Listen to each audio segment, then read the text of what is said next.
Joint pains అనేవి multiple డిజీజెస్లో వచ్చే symptoms.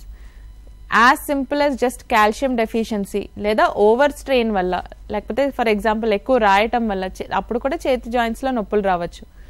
ఆ జాయింట్ పెయిన్స్ వేరే, అండ్ కొంతమందికి బ్లడ్ తక్కువ ఉండటం వలన, లేదా విటమిన్ డి తక్కువ ఉండటం వలన, లేకపోతే కొంతమందికి ఇన్ఫెక్షన్స్ వచ్చినప్పుడు, లేదా కొన్ని serious conditions like even cancers లాంటి వ్యాధుల్లో కూడా జాయింట్ పెయిన్స్ ఉంటాయి.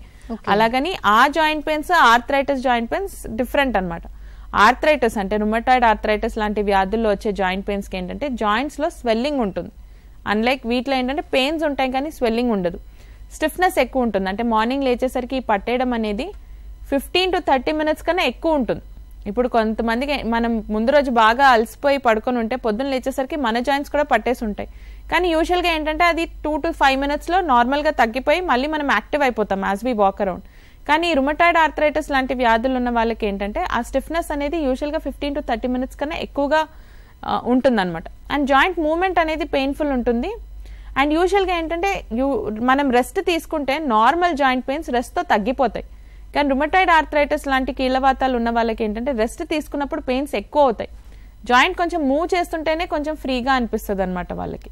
సో ఆ విధంగా ఈ సిమ్టమ్స్ నార్మల్ జాయింట్ పెయిన్స్ పోలిస్తే భిన్నంగా ఉంటాయి.